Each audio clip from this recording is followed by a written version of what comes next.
سورہ کہف سے ہم اسباق لیں گے، سبق لیں گے، لیسنس لیں گے ان فتنوں کے دور میں۔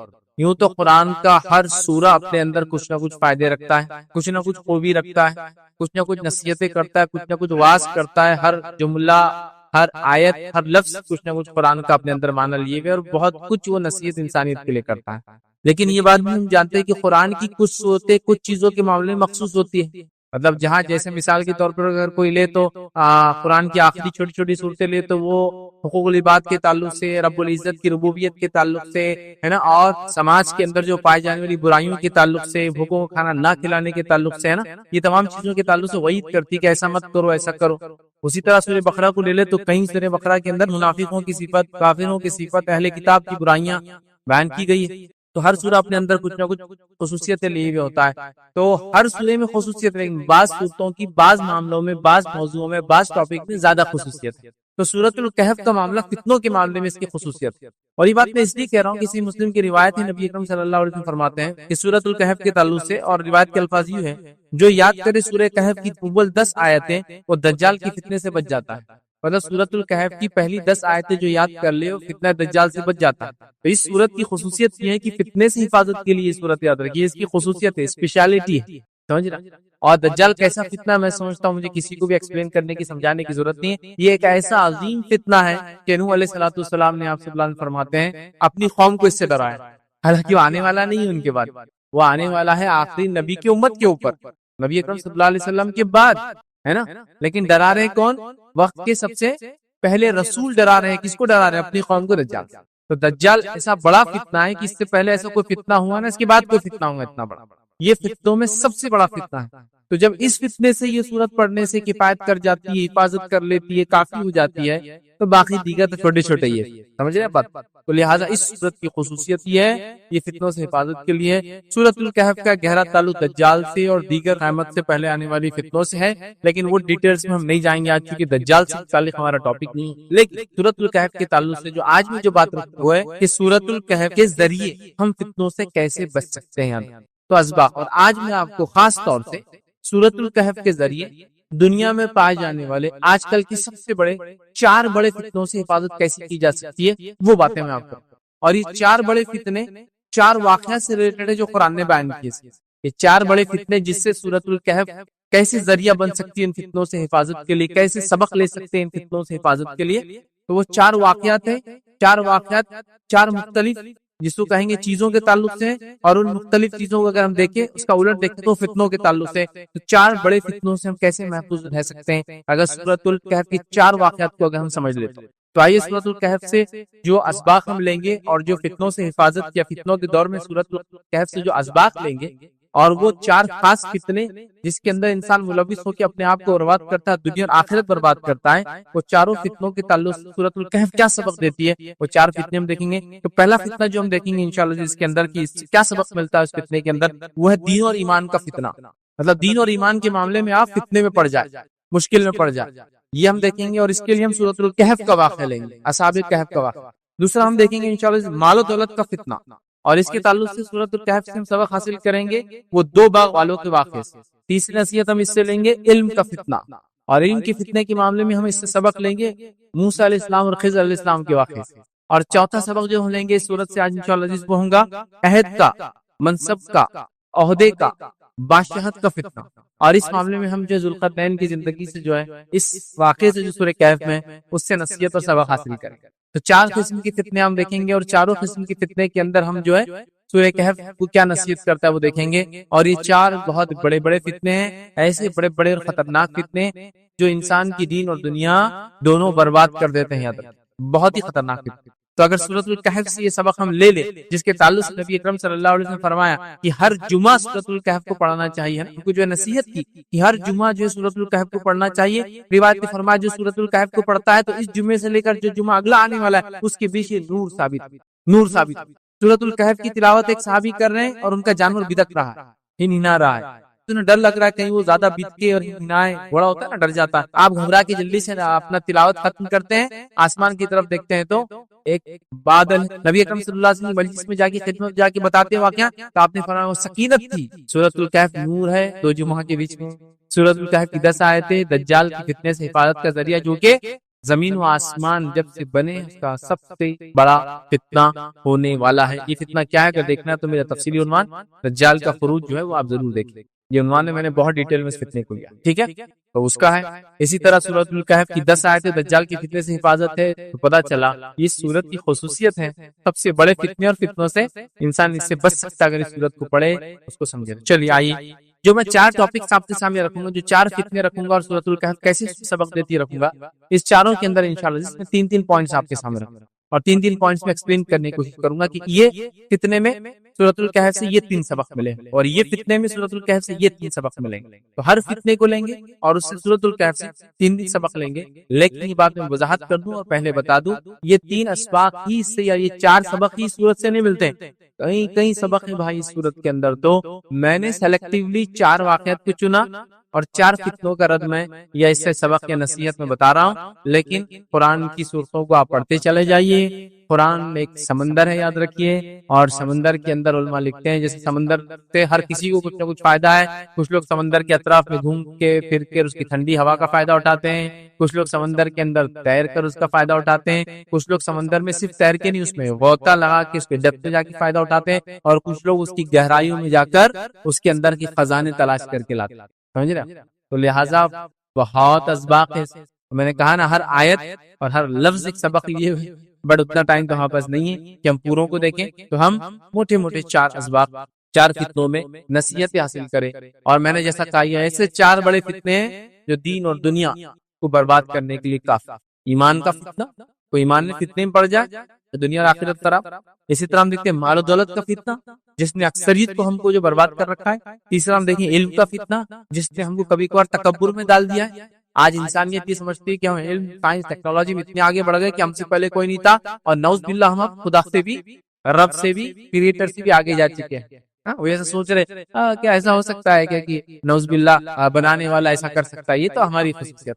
اسی طرح ہم دیکھیں گے عہدے منصبی اور جو ہے بادشاہت کا جس کو ہم کہیں گے, مطلب لیڈرشپ اگر آپ کو مل جاتی ہے, عہدہ مل جاتا ہے, تو فتنے میں انسان پڑ جاتا ہے. اپنی دنیا خراب کرتا ہے لوگوں کے حق مار کے, ظلم کر کے, اور اپنی آخرت خراب کرتا ہے چونکہ اس کے عمل برباد ہو جاتے ہیں جب لوگوں کا حق مارتا ہے اور ان پر ظلم کرتا ہے. چلیے آئیے ہر فتنے کے اندر 3 نکات رکھوں. پہلا دیکھیں گے دین اور ایمان کا فتنہ. اس معاملے میں سورۃ الکہف کیا سبق دیتی ہے. دین و ایمان کی فتنے کے تعلق سے جیسا بتاؤں گا آپ کو, میں اصحاب کہف کا واقعہ رکھوں گا کیونکہ اس واقعے کے اندر دین و ایمان کے فتنے میں وہ لوگ پڑ گئے تھے اور انہوں نے کیسے اپنی نفس کو بچایا, پھر رب العزت نے کیسی ان کی مدد کی, اور پھر کیا ان کے ساتھ وہ رکھوں گا. لیکن یہ بتا دوں ہر واقعے کو بہت شارٹ میں رکھوں گا, 2 شارٹ.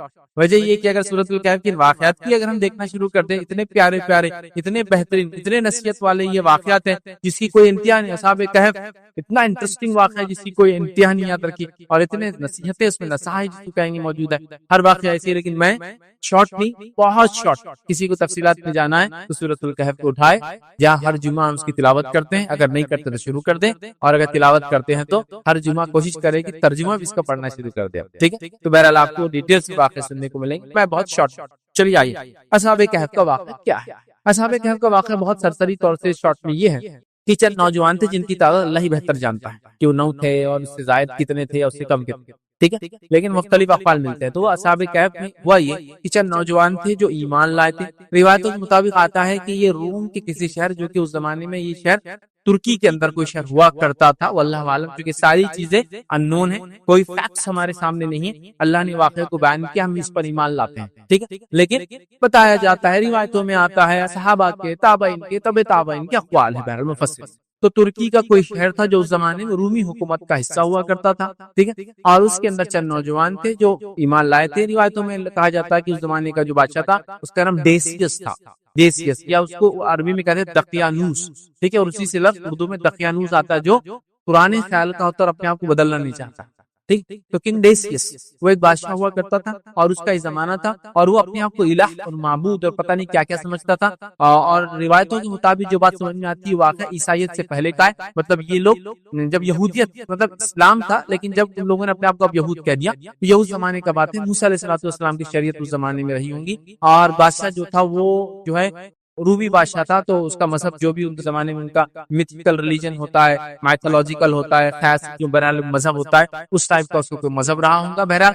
اور وہ اپنے آپ کو بادشاہ یا تو رب سمجھتا تھا یا رب کا ریپرزینٹیٹو سمجھتا تھا اپنے آپ کو دنیا میں. بہرحال وہ اپنے آپ کو بہت بڑی طاقت سمجھتا تھا اور وہ لوگوں کو اسلام پر چلنے سے، ایک اللہ کو ماننے سے انکار کرتا تھا اور لوگوں کو اس پہ ایمان لانے سے روکتا تھا. اور اس زمانے میں چند نوجوان مل کر ایمان لائے. جب ایمان لائے تو روایتوں میں آتا ہے کہ ان کے شہر میں کوئی میلہ ہوا کرتا تھا. میلے کے لیے لوگ بستی سے باہر جاتے تھے. یہ نوجوان بستی سے باہر گئے اور سب مل کے جمع ہو گئے. اس میں سے ایک نوجوان نے کہا کہ ہمارے دل میں کوئی ایسی بات ہے، کچھ چیزیں ہیں جو شاید ہم کو ایک دوسرے کو بتا دینی چاہیے. مطلب یہ کہ وہ نوجوان فردن اللہ کو مان چکے تھے، دل میں ایمان لا چکے تھے، وہ با ایمان ہو چکے تھے، لیکن ان کو یہ نہیں پتا تھا کہ اور کون اس جیسا ہے. لیکن جب وہ بستی سے باہر، جب وہ مذہبی کوئی تہوار ہوا کرتا تھا، لوگ نکلے، یہ نوجوان بھی اس میں نکلے، لیکن وہ تہوار میں نہیں گئے اور جنگل میں کہیں رک گئے. تو ان کو ایسا لگا کہ شاید ہمارے دل میں کوئی ایسی بات ہے جو لوگوں کے پاس ہم نہیں بول سکتے لیکن ابھی بول سکتے ہیں. اور پھر سب نے ایک کے بعد ایک بولنا شروع کیا اور سب نے اظہار کیا کہ ہم ایک اللہ پر ایمان لاتے ہیں جو کہ کائنات کا بنانے والا ہے، وہ رب ہے، وہی سچا ہے، وہی معبود ہے. یہ بادشاہ اور یہ دنیا میں جتنے معبودان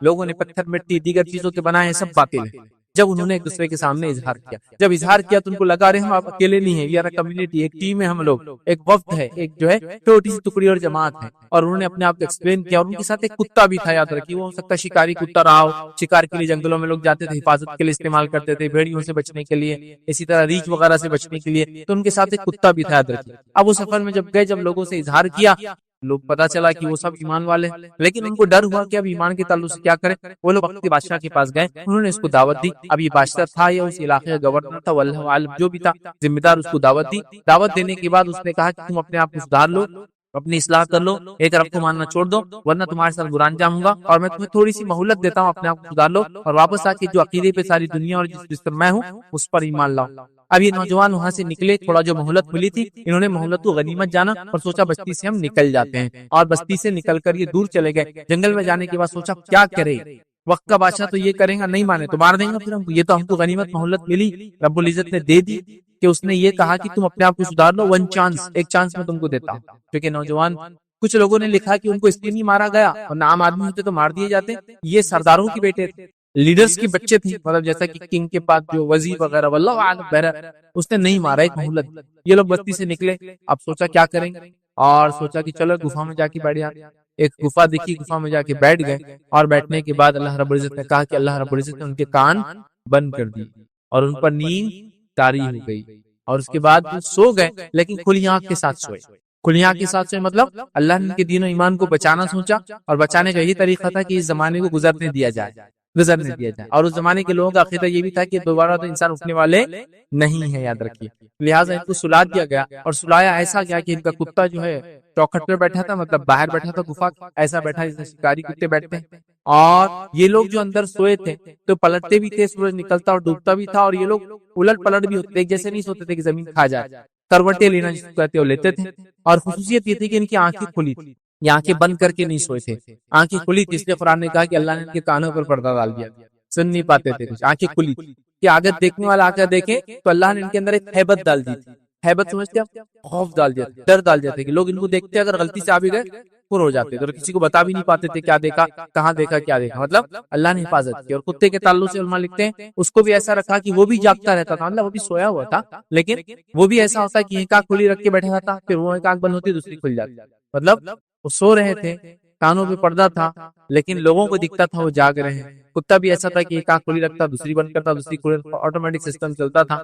اور ہیبت اللہ نے ان کے دلوں میں ڈال دی تھی تاکہ کوئی لوگ آتے تو وہاں سے بھاگ جاتے تھے. یہ سوئے رہے اور سوئے رہے، لمبا زمانہ سوتے رہے. ایک زمانے کے بعد اٹھے، اٹھنے کے بعد ایک دوسرے سے پوچھا کتنا سوئے. کسی نے کہا دن کا کوئی ایک حصہ سوئے ہوں گے، چلو نکلتے ہیں. سب نے مل کر کہا دیکھو خاموشی سے نکلو یہاں سے. یہ پیسے لو، کچھ پیسے ان کے پاس تھے، چلو جا کے کھانے پینے کا سامان لے کے آؤ شہر سے. ایک کو طے کیا کہ تم جاؤ گے، وہ آدمی نے پیسے لیا اور چھپاتے شہر کے پاس پہنچا. جب شہر کے پاس پہنچا تو دیکھتا ہے کہ شہر میں تو ایسا کچھ بھی نہیں ہے جو اسے چھوڑ کر گیا تھا. اس کو لگتا ہے وہ پاگل ہو گیا، دیوانہ ہو گیا، یا وہ خواب دیکھ رہا ہے دن کے اندر. اب آپ کچھ سوچیے، کوئی سو گیا. اور روایتوں میں آتا ہے عبداللہ ابن عباس رضی اللہ عنہ اور دیگر لوگوں کے قول ہے کہ وہ شاید 309 سال سوئے تھے، 309 ایئرز، سمجھ رہا؟ تو 309 سال سوئے تھے، واللہ اعلم، پھر بھی ہم نہیں جانتے. تو 309 سال سوئے تھے. اب آپ سوچئے کہ سمجھ لیجئے آج سے 300 سال پہلے کا اورنگ آباد شہر، اس کے بعد کوئی سو کے اٹھ کے آج آ رہا. اب ایڈوانسمنٹ آج سمجھے، 300 سال پہلے کا تو اورنگزیب کا زمانہ ہے جو شہر بن رہا ہے اورنگ آباد. اور آج اٹھ کے آ رہا، کیا مطلب کیا تبدیلی دیکھیں گے اس کے. تو اب 300 سال ہو گئے، اس کو لگا یہ دیوانہ ہو گیا، آدمی پاگل ہو گیا، اس کو خواب دکھ رہے دن میں، چیزیں بدل گئی، حالات بدل گئے، گھر بدل گئے، عمارتیں بدل گئی، لباس بدل گیا، رہن سہن بدل گیا، دکانیں بدل گئی۔ پھر بھی چھپتے چھپاتے دکان میں گیا، سکہ نکال کے بولتا ہے کھانے کو کچھ دو۔ دکاندار نے سکہ لے کے دیکھا، دوسروں کو بلایا، ادھر یہ کیا سکہ، یہ سمجھ نہیں آ رہا کہاں سے لا لی انہوں نے۔ تو ان کو لگا ان کو کوئی خزانہ ملا، تو یہ کیا کر رہے ہیں، سے خزانے میں سے جا کے لا رہے۔ اس نے کیا کیا، بات ہوئی، اور بات ذمہ داروں تک گئی، بات وقت کے بادشاہ تک گئی۔ وقت کا بادشاہ بتایا تھا کیوڈوس اس کا نام تھا، لیکن وہ اسلام قبول کر چکا تھا، وہ مسلم تھا، واللہ عالم۔ بہرحال وہاں جاتے ہیں، وقت کے بادشاہ کو بتاتے، وقت کا بادشاہ کہتا ہے کہ یہ کہاں سے ملے؟ پھر وہ لڑکا بتاتا ہے کہ ایسا ایک گفا ہے، وہاں میرے اور بھی دوست ہیں، ہم لوگ ایسے سوئے تھے، سو کر جب اٹھے تو یہ حال ہے۔ لوگوں میں یہ بات مشہور تھی کہ چند نوجوان ایمان لائے تھے آج سے کچھ 100 سال پہلے، لیکن وہ کبھی نہیں ملے کاغذ میں، مشہور تھے واقعہ۔ اور بالکل وہ سکے لے کے آئے، اسی وقت کے بادشاہ کے سکے لے کے آئے، وہی نوجوان تھے، تعداد وہی تھی۔ لوگوں نے دیکھا، ان کے ساتھ ایک کتا تھا، اس گفا کے پاس بادشاہ بھی گیا، شہر کے لوگ گئے، دیکھا کرا، اور بہرحال اس کے بعد کو دیکھنے کے بعد، ملاقات کے بعد اللہ رب العزت نے ان سب کو موت دے دی، کیونکہ اللہ کو صرف بتانا تھا کہ اللہ جیسا پہلی بار پیدا کرتا دوبارہ پھر اٹھائیں، اور وہ نوجوان بہرحال وہاں انتقال کر جاتے ہیں۔ اور اس کے بعد پھر ان میں اختلاف ہوا کہ اس گفا کے پاس مسجد بنائی جائے، عبادت گاہ بنائی جائے، لیکن کوئی پسندیدہ عمل نہیں تھا، لیکن انہوں نے اختلاف کیا آپس میں کہ بنانا چاہیے، یہ کوئی صحیح چیز نہیں ہے، لیکن کیا انہوں نے۔ بہرحال قرآن نے کہا کہ مسجد تعمیر کی جائے، عبادت گاہ بنائی جائے، اس طرح کی ڈسپیوٹ ہوئے اور ان کا معاملہ پھر ختم۔ تو اللہ نے اس کے ذریعے یہی بتا دیا کہ ہم جس طرح پہلی بار تم کو پیدا کرتے دوبارہ پھر اٹھائیں گے، جیسے اصحاب کہف کو سلانے کے بعد اٹھایا، اسی طرح ان لوگوں کا جو کہتے ہیں عیسیٰ علیہ السلام آسمان میں کیا کر رہے ہوں گے، واللہ عالم، جو بھی کر رہے ہوں گے، اصحاب کہف بھی تو 300 سال سو کے اٹھے نا، اللہ نے پھر ان کو لا لیا۔ تو عیسیٰ علیہ السلام بھی گئے ہیں اس حالت میں، واللہ عالم، پھر آئیں گے قیامت سے پہلے، اور ہم ہر انسان جس طرح سے زندہ ہے مرنے کے بعد پھر اٹھنے والا ہے۔ یہ اصحاب کہف کا ایک سبق تھا بہرحال، لیکن ہم جو دیکھ رہے ہیں اصحاب کہف سے یہاں دین اور ایمان کا فتنہ، ہم یہاں سے یہ پوائنٹ صرف لینے والے ہیں۔ یہ تھا پورا واقعہ، بہت مختصر، بہت شارٹ۔ چلیے اس واقعے میں جو چیزیں ہم نے سیکھی، جو بہت اہم میرا نقطہ تھا، اور وہ تھا دین و ایمان کے فتنے میں اصحاب کہف نے کیسے گائیڈ کیا ہم لوگوں کو۔ پہلی چیز یاد رکھی وہ یہ تھی توحید کو تھامنا۔ ان نوجوانوں نے جو سب سے پہلا کام کیا وہ توحید کو تھاما۔ توحید سمجھتے نا، ایک اللہ کو ماننے کو، ایسا جم گئے اس کو توحید پر۔ سب سے پہلا کام نوجوانوں نے کیا، توحید کو تھاما۔ تو میں گزارش کروں گا، اصحاب کہف نے جس طرح سے ایمان لانے کے بعد توحید کو تھام لیا، ہم تمام لوگ بھی توحید کو تھام لیں۔ جس کو توحید مل گئی اس کو دنیا مل گئی، اس کو آخرت مل گئی۔ جس کو توحید نہیں ملی اس کی دنیا برباد ہوگی، اس کی آخرت برباد ہوگی۔ میری باتوں کو کان کھول کر سب سنیے، توحید سب سے اہم چیز ہے، یاد رکھیے، اس کے علاوہ کچھ نہیں۔ توحید کی نعمت، توحید کی دولت، توحید سے بڑی کوئی چیز دنیا میں نہیں۔ یاد رکھیے، ایک اللہ کو ماننا، اسی کی عبادت کرنا، اس کے اسماء و صفات پر ایمان لانا، ٹھیک ہے، اور اسی کو رب اپنا تسلیم کرنا، یہ سب سے بڑی دولت ہے اگر کسی کو ملی ہے، توحید کی ملی۔ توحید اصحاب کہف سے جو پہلا واقعہ دین اور ایمان کے فتنے سے بچنے کا ہمیں سیکھنے کو ملتا ہے، توحید کو لازم جانے، توحید کو وہ کرے۔ اور ہم دیکھتے ہیں دنیا کی چکا چوند انسان کو توحید سے دور کر دیتی، دنیا کی رنگینیاں، سائنس، ٹیکنالوجی، مال، دولت، عورت، نشہ، رشوت، برائی، گندگی، یہ تمام چیزیں انسان کو توحید سے دور کرتی ہے۔ یہ جگمگاہٹ بولتے ہیں، انسان کو اس طرف لپکتی ہے۔ لیکن غور سے سنیے، یہ تو ابھی سادی سیدھی ہے، ابھی تو دجال آنا باقی ہے۔ تو اگر اس چکا چوند میں آ کر ہم اگر توحید کو چھوڑ دیتے ہیں آج، تو کل جب دجال آئیں گا تو کیا ہماری حیثیت رہیں گے، کیا اوقات اور کیا بساط رہیں گے، غور کی، کیونکہ وہ تو سب سے بڑا فتنہ زمین و آسمان کے بیچ میں جو اللہ نے پیدا کیا ہے۔ تو بہرحال ہم کو اس سے سبق ملتا ہے۔ اسی طرح دنیا کی قوموں کے پاس جو کچھ بھی رنگینیاں ہوں وہ کچھ بھی کام کی نہیں آتا، کہ اصل چیز ہے توحید کی نعمت، توحید کی دولت، توحید سب سے اہم چیز ہے، یاد رکھیے۔ اور اصحاب کہف نے اسی کو بچایا، یاد رکھیے، توحید کو یاد رکھیے۔ اور اللہ رب العزت فرماتا ہے سورہ کہف کے اندر، سورہ نمبر 18 آیت نمبر 14 میں اللہ فرماتا ہے، ہم نے ان کے دل میں اس وقت مضبوط کر دیے جب وہ اٹھے اور انہوں نے اعلان کر دیا، ہمارا رب تو بس وہی ہے جو آسمان اور زمین کا رب ہے، ہم اسے چھوڑ کر کسی دوسرے معبود کو نہیں پکاریں گے۔ اگر ہم ایسا کریں گے تو بالکل جو ہے بیجا بات کریں گے، یہ فالتو بات ہوگی، ہم سے بڑی غلطی ہوگی بیجا کہ ہم اپنے رب کو چھوڑ کر کسی اور کی بات۔ تو انہوں نے توحید کا اعلان کر دیا۔ اس واقعے سے جو دین و ایمان کے فتنے سے بچنے کا جو دوسرا سبق ہم کو ملتا ہے وہ یہ صحبت صالح، صحبت صالح، اچھے دوستوں کی صحبت، گڈ کمپنی کا امپورٹنس پتا چلتا ہے۔ پہلے وہ نوجوان اکیلے اکیلے تھے اور ڈرے، پھر وہ بستی سے نکلے وہ میلے میں جانے کے لیے، اور پھر بستی سے الگ ہو گئے چونکہ ان کو شرک کے میلے میں جانا نہیں تھا۔ جب وہ الگ ہو گئے تو ایک جگہ آ گئے، جب ایک جگہ آئے تو لوگوں نے کچھ نے کہا کہ کچھ نہ کچھ تو بات ہے جس کی وجہ سے ہم سب یہاں جمع ہوئے، چلو میں اپنی دل کی بات پہلے رکھتا ہوں کہ میں اس لیے آیا ہوں کہ میں ان کو رب نہیں مانتا ہوں۔ پھر دوسرے نے کہا، پھر تیسرے نے کہا، پھر سب نے کہا، اور پھر ایک گروپ بن گیا، اور انہیں ہمت آ گئی، اتنی ہمت آ گئی کہ وہ وقت کے بادشاہ کے پاس دعوت دینے چلے گئے۔ اور وقت کا بادشاہ بھی شاید اکیلا کوئی انسان آتا رہو، بولتا تھا اس کو ختم کر دو، لیکن اس نے دیکھا نوجوان سرداروں کے بیٹے ایسا نہیں ختم کیے جا سکتے ہیں، تو مہلت بھی دی، چھوٹ بھی دی، اور ان کی بات بھی سنی۔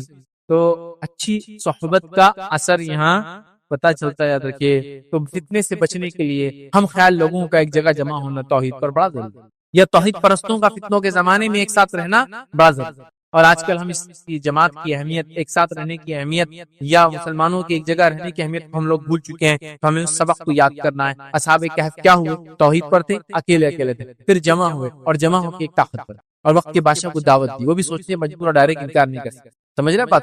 تو لہٰذا جمع ہوں ایک جگہ، یاد رکھیے. تو آج ہم دیکھتے ہیں ہم بری صحبت کو اختیار کرنا چاہتے ہیں. آج ہم دیکھتے ہیں ہم برائی کے ساتھ بلکہ بری صحبت پہ ہم فخر کرتے ہیں. میں ان کے ساتھ رہتا ہوں، ہمارے بچے ان کے ساتھ رہتے ہیں. بری صحبت پہ فخر اختیار کرتے ہیں. فخر اختیار کرنے کی چیز نہیں، یاد رکھیے اچھی صحبت اختیار کرنے کی ضرورت ہے. اللہ عز و جل نے نبی کریم صلی اللہ علیہ وسلم کو نصیحت کی اور کیا فرمایا سنیے. سورہ کہف سورہ نمبر 18 آیت نمبر 28 میں فرمایا رکھا وَاصْبِرْ نَفْسَكَ مَعَ الَّذِينَ يَدْعُونَ رَبَّهُمْ بِالْغَدَاةِ وَالْعَشِيِّ يُرِيدُونَ وَجْهَهُ. اللہ فرماتا ہے، کہتا ہے، اور اپنے دل کو ان لوگوں کی معیت پر مطمئن کر جو اپنے رب کی رضا کے طلبگار ہے اور صبح و شام اس کو پکارتے ہیں، اور ان سے ہرگز منہ نہ پھیرنا.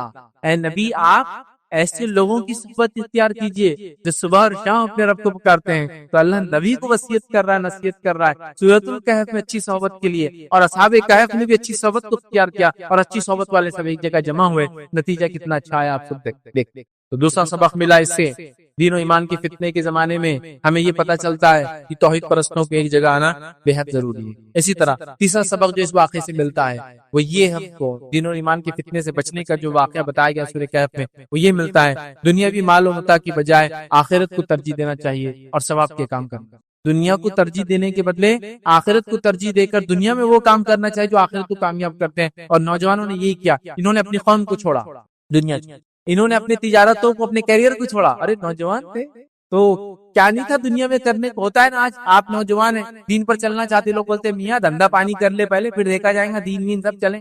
میاں ابھی داڑھی واڑی کیا رکھ رہا ہے، شادی وادی کر لینے کا، اس کے بعد بچے ہو جائیں گے جب داڑھی رکھنے کا. ارے ابھی سے کہاں بچی کو برقع ورقع بنا رہے آپ؟ ذرا دنیا تو گزار لے، دنیا کی رنگینیوں سے تو گزر جائے، شادی وادی ہو جائے، رشتہ آ جائے، پھر دیکھا جائے گا. سسرال میں تو یہی کرنا، بڈھی بن کے رہنا بیچاری کو برقع پہن کے، ہے نہیں ہے؟ ہم یہی سوچتے ہیں نا، کیریئر ویریئر بنا لے، پھر دیکھا جائے گا دین ایمان اسلام نمازیں وغیرہ. جب بڈھے ہو جائیں گے 58 کا ارلی ریٹائرمنٹ لے لیں گے، اب تو گورنمنٹ جاب وغیرہ نہیں ہوتی، تو بہرحال جب بھی ریٹائرمنٹ ملیں گے 60-70 سال کی عمر میں، اس کے بعد دین وغیرہ پہ چلیں گے. نہیں، یہ جوان تھے اور انہوں نے اپنی جوان ہونے کے باوجود دنیا کے تمام متاع اور سہولتوں کو ترک کیا. اپنی تجارت تھی، ہو سکتا ہے ان کے والدین جو بڑے بڑے پوزیشنز پہ تھے، یہ بھی ہو سکتا ہے اس پوزیشن کو، پہلے تو ایسے ہوتا تھا نا، بادشاہ کے بعد ایسے ہوتا تھا، وزیر کا بچہ اگر اچھا ہو تو وہ وزیر بن جاتا تھا، تو بڑے بڑے پوزیشنز پہ، پوسٹ پہ جا سکتے تھے. لیکن سب کچھ انہوں نے چھوڑ دیا، کس چیز کے لیے؟ آخرت کو ترجیح دی اور دنیا میں ثواب کیا، خوب نیکیاں، اس چیز کو انہوں نے ترجیح دی. اللہ رب العزت قرآن میں فرماتا ہے سورہ کہف سے نمبر 18 آیت نمبر 30 میں اللہ فرماتا ہے، کہتا ہے ان الذين آمنوا وعملوا الصالحات ان لا نضيع اجر من احسن عملا. اللہ فرماتا ہے، کہتا ہے رہے وہ لوگ جو مان لے اور نیک عمل کر لے، تو جو ایمان لا لے اور نیک عمل کر لے، تو یقیناً ہم نیکوکاروں کا اجر ضائع نہیں. جو ایمان لائے اور نیک عمل کرے، اللہ ان کے اجر کو ضائع نہیں کرے. تو یہ نوجوان ایمان لائے اور انہوں نے، یاد رکھیے، نیک کام کیا. اور اسی طرح جو ہے سورہ کہف سے ہم کو یہ بات بھی پتہ چلی اس واقعے سے کہ دنیا کی کوئی حیثیت نہیں ہے. اللہ فرماتا ہے سورہ کہف سورہ نمبر 18 اور آیت نمبر 7 اور 8 میں اللہ فرماتا ہے، کہتا ہے ان جعلنا ما علی الارض زینۃ لها لنبلوهم ایہم احسن عملا وَإِنَّا لَجَاعِلُونَ مَا عَلَيْهَ صَعِيدًا جُرُوزًا. اللہ فرماتا ہے، کہتا سنیے، واقعہ یہ ہے کہ جو کچھ سرمایہ بھی زمین پر ہے، اس کو ہم نے زمین کی زینت بنا دیا ہے تاکہ ان لوگوں کو آزمائے ان میں کون بہتر عمل کر کے آتا. زمین پہ جو کچھ ہے یہ چمک ہے اس کی، اور ہم چاہتے ہیں، اللہ آزمانا چاہتا ہے اس میں کون اچھے عمل کر کے آتا ہے. آخر کار اس سب کو ہم ہی چٹیل میدان بنا دینے والے، اور ایک زمانہ آئے گا اللہ ان تمام چیزوں کو دنیا کی چٹیل میدان بنا دے گا. یہ سونا، یہ چاندی، یہ بنگلے، یہ گھر، دولت، محلات، جائیداد، کیا کیا سائنس، ٹیکنالوجی، یہ وہ برباد چٹیل میدان کر دیں گے اللہ. تو ایک آخری سبق تھا دنیا کے مقابلے میں اس کو ترجیح، یہ ہم کو سبق ملا. تو ہم دین و ایمان کی فتنے میں نہ پڑے بلکہ دین و ایمان کو اپنا ساتھی بنائیں اور اس پر عمل کریں. تو سورہ کہف کا جو پہلا سبق دین و ایمان کی فتنے میں ہم کیسی نصیحت حاصل کریں، یہ نصیحتیں ہم کو ملتی ہے کہ ہم جو ہے دین و ایمان کو ترجیح دیں. ہمیں یہ نصیحت ملتی ہے کہ ہم جو ہے سب سے پہلی چیز توحید کی نعمت کو سمجھیں، دوسرا اچھی صحبت کو اختیار کریں، اور تیسرا جو ہے دنیا کے مقابلے میں آخرت کو ترجیح دیں. آگے بڑھتے ہیں. دوسرا جو فتنہ، دنیا کا بڑا فتنہ، اور اس میں سورہ کہف ہماری کیسی رہنمائی کرتا ہے، وہ ہے مال و دولت کا فتنہ. مال مطلب پیسہ، دولت مطلب زمین و جائیداد. ویسے مال اور دولت بھی، ہاں بس اردو میں دولت بھی پیسے کو بولتے ہیں، لیکن اگر ان کو دونوں کو فرق کرو، دولت کہتے ہیں اسٹیٹ کو، حکومت کو، زمین اور جائیداد کو، اور مال کہتے ہیں کیش کرنسی کو. تو مال اور دولت ہے نا، تو دولت کا معنی ہوتا ہے اسٹیٹ. ٹھیک، تو کسی کی دولت فلاں دولت کی، اور یہ ان کی دولت ہے نا، حکومت ہے، گورننس ہے، اس کو بولتے ہیں. تو مال اور دولت کا فتنہ، زمین اور پیسے، زمین جائیداد، یہ پیسے اور زمین جائیداد کا فتنہ. اور آج میں سمجھتا ہوں اس فتنے سے ہم میں سے کوئی بھی نہیں بچا ہے، بلکہ اللہ کے رسول صلی اللہ علیہ وسلم نے فرمایا پچھلی امتوں کا فتنہ عورتوں سے شروع ہوا تھا، میری امت کا فتنہ مال ہے. امت محمدیہ کا فتنہ کیا ہے؟ مال ہے، غربت نہیں ہے. پچھلی امتوں کے فتنے کچھ اور ہے، ہمارا فتنہ کچھ اور ہے. تو مال و دولت تو ہمارا فتنہ ہے، مال فتنہ ہے، یاد رکھیے. دولت اسی سے ریلیٹڈ ہوتا ہے، چونکہ مال جس کے پاس ہوتا ہے اسی کے پاس زمین ہوتی ہے. ٹھیک ہے، اس لیے مال و دولت کامنلی ایک ساتھ یوز ہوتا ہے، لیکن دونوں میں ڈفرنس ہے. ٹھیک ہے، مال و دولت کا فتنہ ہم دیکھتے ہیں، بہت بڑا فتنہ، یاد رکھیے. اور اس فتنے کو سمجھنے کے لیے سورہ کہف کیسا ہم کو گائیڈ کرتا ہے. آئیے دو باغ والے انسان کا واقعہ. ایک انسان تھا جو کافر تھا، اور ایک انسان تھا مومن تھا. کافر مالدار تھا، مومن غریب تھا، سماج کا نچلا حصے میں اس کو کاؤنٹ کیا جاتا تھا. یہ دونوں کا ایک واقعہ قرآن نے بیان کیا. میں بہت شارٹ میں اس واقعے کو رکھتا ہوں، پھر آگے ہم اس سے نصیحتیں لیں گے. واقعہ یوں ہے کہ ایک انسان تھا، اس کے دو باغ تھے. باغ کیسے تھے؟ اس کے باغ کی کیفیت بھی اللہ رب العزت نے بیان کی. دو باغ ہے، ایک ادھر اور ایک ادھر باغ، اور باغ کے بیچ میں نہر بہہ رہی ہے، اور باغ کے بیچ کے اندر دونوں طرف کھجوروں کے جھاڑ ہے، اور بیچ میں انگوروں کا باغ ہے، اور اس کے بیچ میں ہر چیز لگی ہوئی ہے، اور بیچ میں سے بالکل عین باغ کے بیچ میں سے نہر جاتی ہے، اور اس کے بیچ میں چھوٹی چھوٹی نہریں اس نے لے رکھی ہے، اور آرام سے اس کا باغ چلتا ہے. اور مطلب وہ مالدار انسان ہے، اس کے پاس پھل بھی ہے، روپیہ بھی ہے، پیسہ بھی ہے، اور دولت ہے، جائیداد بھی ہے. یہ ایک دن اپنے باغ کی طرف چلتا ہے اس غریب مسلمان کے ساتھ، یا غریب ایمان والے کے ساتھ. اور یہ چونکہ اسٹیٹس والا ہے اور وہ بیچارہ کمتر ہے، اور چلتے چلتے تین باتیں کہتا ہے. پہلی چیز کہتا ہے کہ مجھے لگتا ہے میرا باغ تو کبھی ختم ہی نہیں ہوگا. دوسرا کہتا ہے کہ میں دوبارہ اٹھائے نہیں جاؤں گا، آخرت کا انکاری، مرنے کے بعد کی زندگی نہیں مانتا ہے کہ میں دوبارہ نہیں اٹھاؤں گا. ان کو ڈاؤٹ ہے اس میں ایسا ہو سکتا ہے. اور تیسری بات کہتا ہے اگر اٹھایا بھی گیا تو جیسا یہاں اسٹیٹس والے لوگوں میں ہوں، وہاں بھی اسٹیٹس والوں میں رہوں گا، تمہارے جیسے لوگوں کے ساتھ نہیں رہوں گا. پتا جیسا یہاں جو کچھ ملا ہے، جنت، جنت مطلب باغ کا کیا، باغ جیسا ملا ہے، تو اگر دوبارہ اٹھایا گیا بھی، پہلے تو مانتا نہیں ہوں میں، لیکن اگر اٹھایا گیا بھی تو مجھے ایکسپیکٹڈ ہے کہ میرے ساتھ اچھا ہی سلوک ہوگا جیسا دنیا میں ہوا. تین باتوں کا دعویٰ. اب دوسرا آدمی بولتا ہے کہ کسی بات کرتے ہو، اللہ رب العزت نے تم کو پیدا کیا اور تم اس طرح سے رب العزت کا انکار کرتے ہو. اور وہ اس کو نصیحت کرتا، واز کرتا ہے کہ آخرت پر ایمان لاؤ اور یہ کرو، اللہ ہم کو پیدا کرنے والا، اللہ ہمارا رب ہے. لیکن وہ اس بات کو نہیں مانتا ہے، اور ایک دن جب وہ اپنے باغ میں پہنچتا ہے تو اس کا باغ پورا کا پورا برباد ہو جاتا ہے، ختم ہو جاتا ہے، اور کچھ بھی نہیں بچتا. تو مالدار انکار کرنے والا، اور غریب مسلمان ایمان والا. مالدار انکاری اور غریب آستوان ایمان رکھنے والا. تو یہ دونوں کا ایک مکالمہ ہے. اور اس سے ہم کو کیا نصیحتیں ملتی ہے؟ مختصر واقعہ میں آپ کو سنا چکا ہوں. اس کی مالداری نے اس کو تکبر، کبر کی طرف لے گیا. اس کی مالداری نے شاید کفر کی طرف لے گیا. اس کی مالداری نے اس کو جو ہے ایسی باتوں کی طرف لے گیا کہ شاید یہ دنیا کبھی ختم، مطلب میرا باغ کبھی ختم نہیں ہوگا، اور میں کبھی دوبارہ اٹھا نہیں جاؤں گا. اور اٹھایا گیا بھی تو عزت والے، کرام والے لوگوں کے ساتھ میرا جیسا یہاں معاملہ ہے ویسا وہاں ہوگا. رب العزت نے اس کے باغ کو برباد کر دیا. اس کے مال و دولت اور اس کا سرمایہ پورا کا پورا برباد ہو گیا. تو مال و دولت کے فتنے میں ہم سب پھنسے، ہم سب پھنسے ہیں نا. جاہ اور جلال، مال و دولت کیا کیا پرابلمز لاتی ہے آپ اندازہ نہیں کر سکتے. اتنی ساری برائیاں صرف مال و دولت کے ساتھ. یہ مت سمجھیے کہ اسلام مال و دولت کو برا بولتا ہے، نہیں. مال و دولت بہت اچھی نعمت ہے اللہ کی بھائی، لیکن اس کا استعمال اچھا یا برا ہوتا ہے. تو ہم کیا کرتے ہیں اس کو دیکھنا چاہیے. لیکن اکثر دیکھا گیا مال و دولت میں انسانی برائیاں ہیں. سب سے پہلے انبیاء کا انکار کرنے والے کون تھے لوگ؟ قرآن کا مطالعہ کیجیے. جو اس قوم اور بستی کے مالدار اور اثر والے لوگ تھے، پوزیشن والے لوگ تھے، سب سے پہلے انکار کیا انہوں نے ایمان.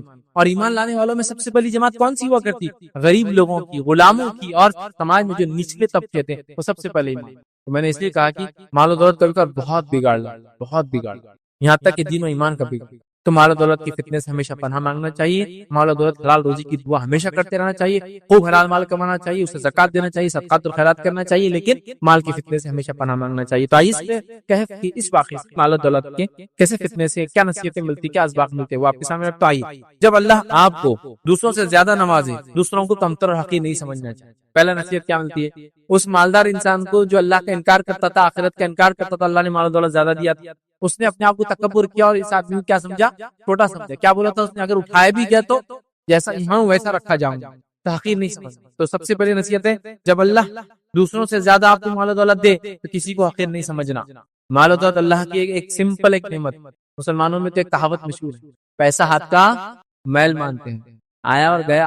دیکھیں ہاتھ پہ کتنا بھی میل لگا، کتنا بھی میل لگے گا، اتنا ڈھیروں میل لگے، کالے ہاتھ ہو گئے. صرف پانی کے نیچے ہاتھ ڈال کے یوں کرنا شروع کرو تب بہ کے چلا جاتا، پسینہ آ جائے ہاتھ میں میل نکل کے چلا جاتا، پھر ہاتھ جیسے کہ اچھے ہو جاتے ہے نا.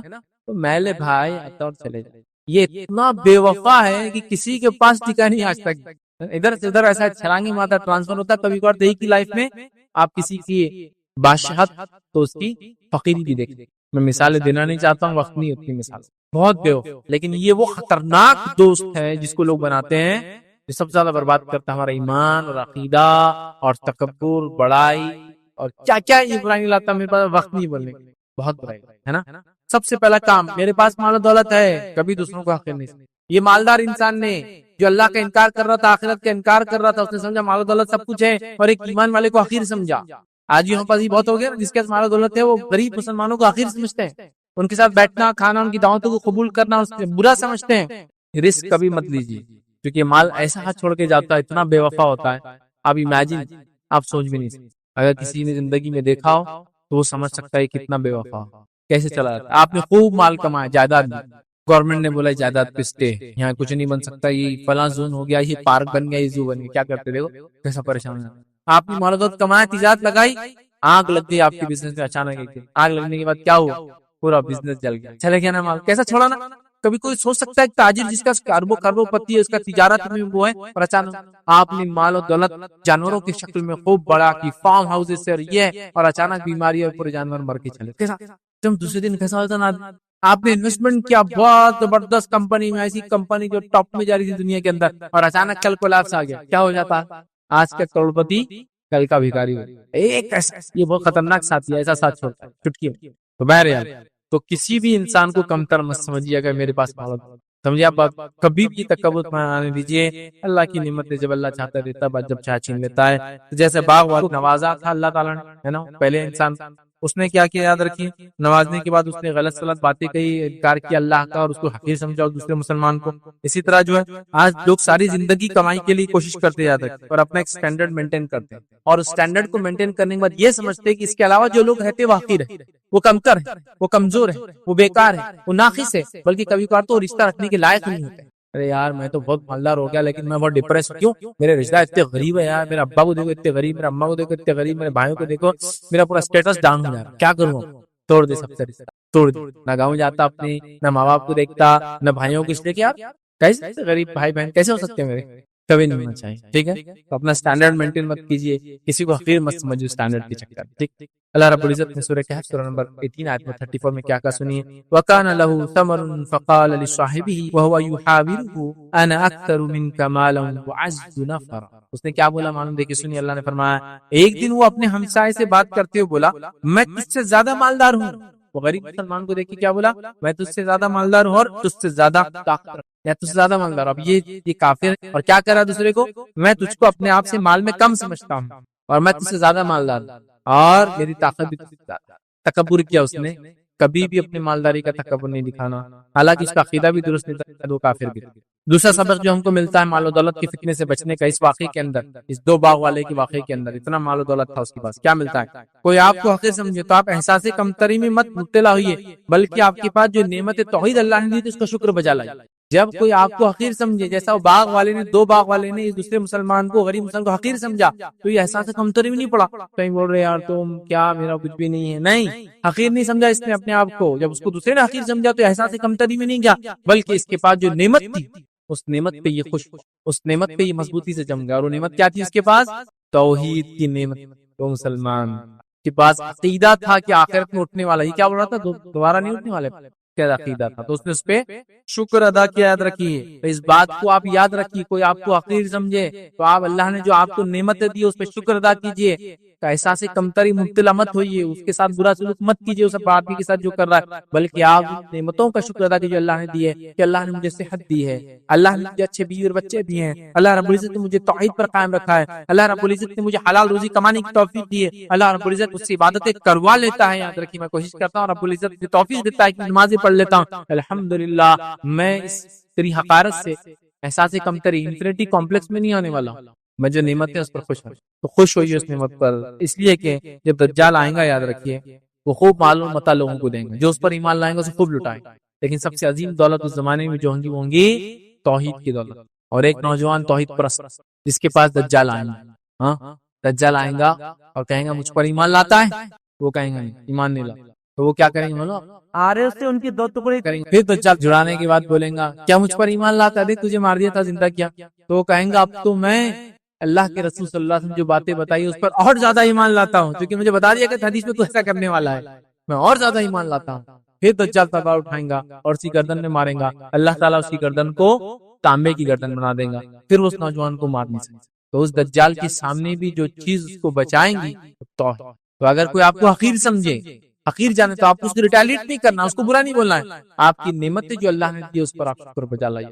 کہ وہ کہہ رہا ہے تم اتنے غریب خلاص بھکاری کیا زندگی جیتے گا، تم کیسا جیتے؟ الحمدللہ جو رب کھلاتا ہے کھا کے، یہ نہیں کہ تو کیا امیر، تیری مال کیا لانگ لگے، تیری مال و دولت نہیں، کچھ بھی نہیں بولنا، جو میرے کو اللہ نے دیا کھاتا پیتا اور خوش، توحید کے بعد اللہ نے نوازی ہے، میرے بیوی بچے ایمان والے بڑا خوش، سمجھے آپ بات؟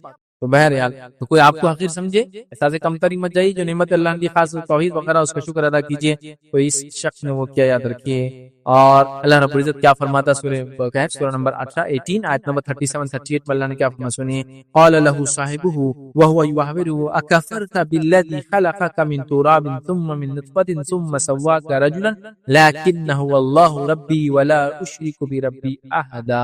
اللہ فرماتا کہتا ہے اس کے ہمسائے نے گفتگو کرتے اس سے کہا کیا تو کفر کرتا ہے، تو اس نے کیا کہا، میں سمجھتا ہوں بات کبھی ختم نہیں ہوگا اور میں دوبارہ اٹھا نہیں جاؤں گا۔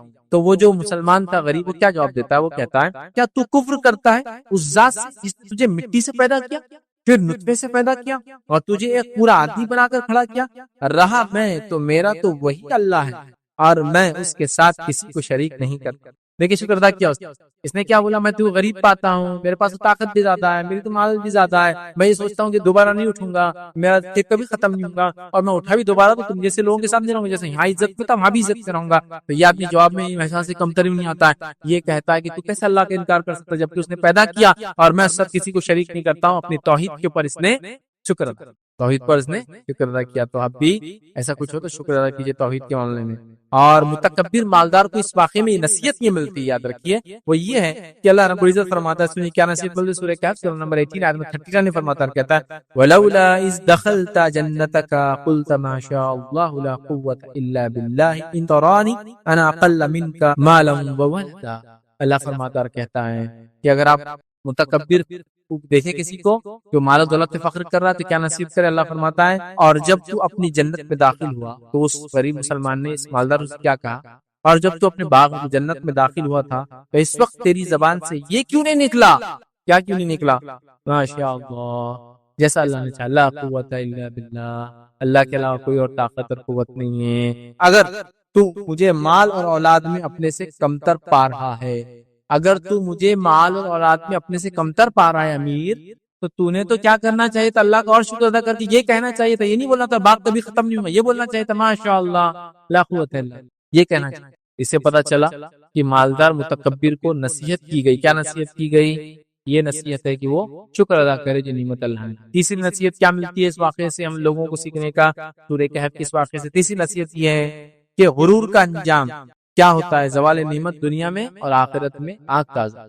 غرور کا انجام پتہ چلتا ہے اس واقعے سے ہمیں کہ دنیا کے اندر ذلیل ہوتا ہے وہ انسان جو غرور کرتا ہے، اور آخرت کے اندر وہ جہنم میں جانے والا ہے، اور یہ انجام اس واقعے سے ہم کو پتہ چلا۔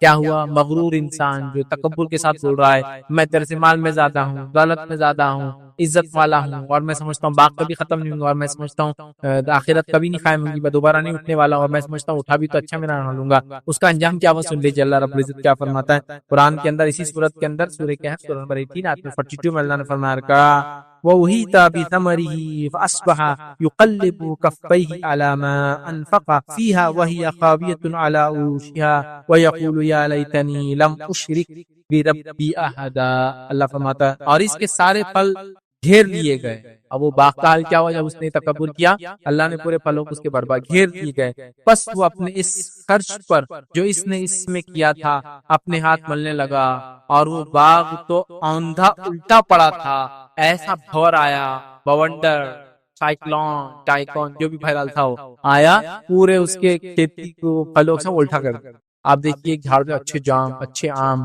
اچھے سیب، اچھے انار لگے، اور ایک زبردست تیزی یا ٹھنڈا سٹارم، بارش، اولے وغیرہ گر جائے، پورے پھل نیچے پڑے اور ایک ہی دن میں کیڑا، سب اندھا کر دیا اللہ نے۔ جو اس نے محنت کی تھی، پیسہ لگایا تو ہاتھ ملنے لگا، اور کیا کہنے لگا، ملنے لگا، اور باغ اندھا الٹا پڑا تھا، اور وہ شخص یہ کہہ رہا تھا کاش میں اپنے رب کے ساتھ کسی کو شریک نہ کرتا۔ تو نصیحت کیا ملی؟ تکبر کا انجام دنیا میں نقصان، خسارہ، اور آخرت میں جہنم کا عذاب۔ تو یہ دوسرا سبق تھا اس سورت سے، سورہ کہف سے، جو ہم نے حاصل کیا، اور بڑا اہم سبق۔ آئیے سورۃ الکہف سے تیسرا سبق جو ہم حاصل کریں گے آج، اور جو بڑا فتنہ ہے، اس فتنے سے بچنے کا وہ ہے علم کا فتنہ۔ علم کے فتنے سے ہم کیسے بچیں، سورۃ الکہف کے پس منظر میں دیکھیں گے۔ اور علم کا فتنہ بہت خطرناک فتنہ ہے، جیسے میں نے کہا سائنس ٹیکنالوجی میں انسانیت نے اتنا ایڈوانسمنٹ کر لیا کہ انسان نعوذ باللہ یہ سوچ رہا ہے کہ ہم سب کچھ کر سکتے ہیں، سب کچھ مطلب سب کچھ، ہمارا کوئی کریٹر نہیں، ہم خود اپنے آپ کے کریٹر ہیں، ہمارا کوئی خالق نہیں، ہم خود اپنے آپ کو ہم بنانے والے ہیں، اور ہم پیدا کر سکتے ہیں چیزوں کو، ہم بنا سکتے ہیں۔ سائنس ٹیکنالوجی ہم اتنے آگے جا رہے ہیں، ہم یہ کر سکتے ہیں، وہ کر سکتے ہیں، وہ کر سکتے ہیں، وہ کر سکتے ہیں، اور یہ سوچ رہا ہے کیا خدا کچھ کام باقی ہے؟ خدا نے بنایا اور بستی کو، دنیا کو چھوڑ دیا، اب سب کچھ ہم کر رہے ہیں، بلکہ ہم اور ایڈوانس جا رہے ہیں۔ یہ رہا ایک عام بات۔ دوسرا اس میں ان کے فتنے میں یہ لے سکتے ہیں وہ لوگ جن کو اللہ نے علم دے رکھا ہے، سائنسدان وغیرہ وغیرہ وغیرہ، ایسے جو لوگ ہوتے ہیں وہ بھی اپنے علم کے فتنے میں نہ پڑے، اپنے آپ کو عاجز رکھیں۔ تیسری چیز یہ پتہ چلتی ہے کہ وہ لوگ جو دین کا علم رکھنے کا دعویٰ کرتے ہیں، وہ لوگ بھی اس فتنے میں نہ پڑے کہ مجھے اگر دین کا علم ہے یا اللہ نے کچھ مجھے تھوڑا بہت علم دے رکھا ہے تو میں بہت کچھ، یا ہر قسم کا جس کے پاس علم ہے وہ فتنے میں نہ پڑے اس کے، بلکہ اللہ سے دعا کرے کہ اللہ اس علم کو میرے لیے نفع بخش بنائے، اور میں جو علم رکھتا ہوں اس پر میں بعمل رہوں۔ سمجھ رہا بات؟ تو لہٰذا علم کا فتنہ بڑا خطرناک فتنہ ہے۔ اس دور میں فتنہ اتنا بڑھ چکا ہے کہ لوگ ملحد ہو رہے ہیں، اللہ کا انکار کر رہے ہیں اس علم کی وجہ سے، ہے نا۔ سائنس ٹیکنالوجی میں نے سیکھ لی، اب میں رب کو نہیں مانتا، نعوذ باللہ، تو لوگ انکاری بن رہے ہیں، لوگ علم حاصل کر کے متکبر بن رہے ہیں، سائنسدان متکبر، ڈاکٹر صاحب اتنے متکبر کی لوگوں سے بات بھی نہیں کرتے، تکبر کی بنیاد پہ کم بات کرتے، ایک الگ بات ہے، مصروفیت کیسے نہیں کرنے لگا، لیکن متکبر، ارے یار چھوٹے موٹے لوگ کیا بات کریں گے، میری بات کیا سمجھ رہا بات؟ یا میں دینی عالم ہوں، عالم تھوڑا بہت علم ہوں، تھوڑا بہت اچھا تقریر دیتا ہوں، تو میرے میں اتنا تکبر آ گیا کہ میں لوگوں سے نہیں ملتا، لوگوں کو حقیر سمجھتا اپنے آپ سے۔ تو علم ہے نا، بیس کو بناتے، علم بہت بڑا فتنہ اگر اس کا استعمال نہ ہو۔ ہمیشہ علم کے فتنے سے اللہ سے پناہ مانگنا چاہیے، علم حاصل کرنا چاہیے، اور کبھی بھی تکبر نہیں کرنا چاہیے جو علم ہمارے پاس ہے۔ تو آئیے اس کے لیے ہم سورہ کہف سے کیا واقعہ لے سکتے ہیں؟ موسیٰ علیہ السلام کا واقعہ ہم لیں گے، اور اس سے سیکھیں گے کہ ہم کیسے بچ سکتے ہیں۔ موسیٰ علیہ السلام کا واقعہ کیا ہے، بہت مختصر بیان کرتا ہوں۔ موسیٰ علیہ السلام اور خضر علیہ السلام کا واقعہ۔ موسیٰ علیہ السلام ایک بار بنی اسرائیل کو خطبہ دے رہے تھے، بنی اسرائیل میں سے کسی نے پوچھا کہ اے موسیٰ، دنیا کے اندر سب سے زیادہ علم والا انسان کون ہے؟ موسیٰ علیہ السلام کو لگا کہ میں وقت کا برگزیدہ نبی ہوں، اور اولو العزم پیغمبر جو گزرے ہیں یاد رکھیے وہ 5: نوح علیہ السلام، ابراہیم علیہ السلام، موسیٰ علیہ السلام، عیسیٰ علیہ السلام، اور محمد صلی اللہ علیہ وسلم، یہ 5 برگزیدہ پیغمبر گزرے۔ تو موسیٰ علیہ السلام کو لگا کہ میں ہی ہوں گا، تو آپ نے کہہ دیا میں ہوں، میرے پاس سب سے زیادہ اللہ رب العزت نے کہا، کیونکہ اللہ رب العزت یہ چاہتا تھا، حدیث کے اندر الفاظ آتے ہیں کہ جو موسیٰ علیہ السلام سے بھی سوال ہوتا آپ نے کہنا چاہیے تھا اللہ سب سے زیادہ علم والا۔ تو اللہ نے ان کی پکڑ کی موسیٰ علیہ السلام، یہ اللہ نہ بولتے، موسیٰ نے یہ کہا کہ میں سب سے زیادہ علم والا ہوں، چلو جاؤ موسیٰ، تم کیا کرو، نکلو ایک سفر پر اور جاؤ ہمارے ایک بندے کے پاس جس کو ہم نے علم دے رکھا ہے، دیکھو ذرا تم نے یہ کہا نا تم کے سب سے زیادہ علم، جاؤ ذرا۔ موسیٰ علیہ السلام نکلتے ہیں، اور پورا واقعہ بہت لمبا ہے، میں بہت شارٹ میں جا رہا ہوں۔ ایک مچھلی لے کے نکلتے جو کہ علامت ہوں گی، مچھلی جہاں پانی میں جائیں گی اس کا مطلب وہاں موسیٰ علیہ السلام کو اس شخص سے اللہ ملائیں گا جس سے ملانا چاہتا ہے، اور موسیٰ علیہ السلام کو اس کا جواب ملے گا کہ علم میں جو انہوں نے کہہ دیا میں سب سے زیادہ علم والا ہوں۔ اور موسیٰ علیہ السلام یوشع بن نون جو کہ ابھی صحابی رسول ہے، یہ بعد میں چل کے نبی بنے بنی اسرائیل کے آدمی۔ اور ایسے واقعات ہم کو ملتے ہیں کہ کچھ لوگ پہلے صحابی تھے کسی نبی کے، اور بعد میں اللہ نے ان کو نبوت دی، تو یوشع بھی ان میں سے ایک ہے، یوشع ابن نون، یہ پہلے بنی اسرائیل کی ایمان لانے والے انسانوں میں سے تھے، موسیٰ علیہ السلام کے حواری میں تھے، بعد میں اللہ نے ان کو نبوت بھی عطا کر دی۔ تو یہ سفر پہ نکلے، نوجوان ساتھی تھے ان کے، موسیٰ علیہ السلام اور یہ دونوں سفر پہ نکلے۔ موسیٰ علیہ السلام نے کہا جب مچھلی چلی جا نکل کے زندہ ہو کے، مطلب وہ مچھلی مری ہوئی تھی لیکن ایک مقام پر اللہ نے حکم دیں گا اس کو زندہ ہوں گے، پانی میں جائیں گے، وہاں اپن ملیں گے۔ وہ لوگ چلے ایک جگہ سوئے، سو کر اٹھے، مچھلی نکلی اور پانی میں چلے گئی، یوشع ابن نون بھول گئے، موسیٰ علیہ السلام تھوڑی دیر سے اٹھے، موسیٰ علیہ السلام جب اٹھے دونوں سفر پہ نکل کے، ایک دن اور رات گزر گیا، موسیٰ علیہ السلام نے کہا بڑے تھک گئے، کیا ہو گیا؟ کہا چلو کچھ کھاتے، جب کھانے کے لیے کھولا تو کہا ارے میں بھول گیا، مچھلی تو نکل کر چلے گئی تھی اور شیطان نے مجھے بھلا دیا۔ موسیٰ علیہ السلام نے کہا کوئی بات نہیں، ہم واپس ریٹرن جائیں گے۔ ریٹرن گئے، اس مقام پہ پہنچے جہاں مچھلی نے ایک سوراخ کر کے پانی میں گئی تھی، وہاں انتظار کرے، اور وہاں آئے خضر علیہ السلام۔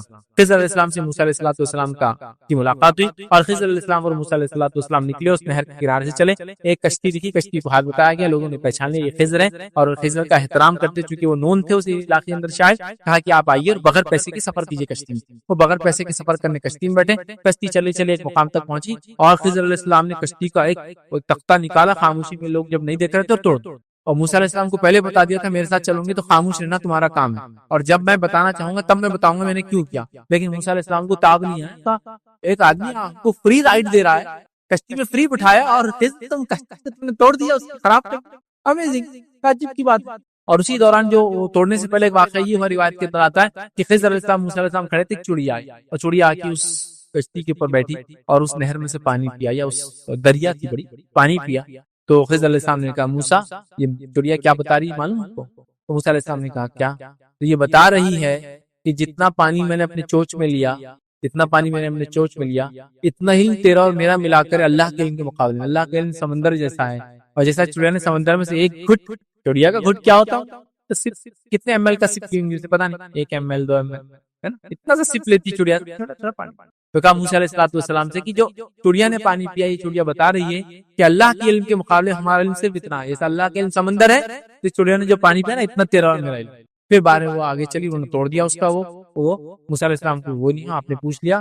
خضر نے کہا میں نے تو وہ پہلے بولا تھا، مجھ سے کوئی سوال نہیں جب تک میں جواب نہ دوں، ابھی خاموش ہو. موسیٰ علیہ السلام نے کہا ٹھیک ہے، اس چیز کے لیے مجھے چھوڑ دو جس سے میرا کنٹرول نہیں ہے، میں نے جان بوجھ کے نہیں کیا لیکن نکل گیا میرے منہ سے تم نے جب ایسا کیا تو، حالانکہ فری رائٹ دی ہم کو.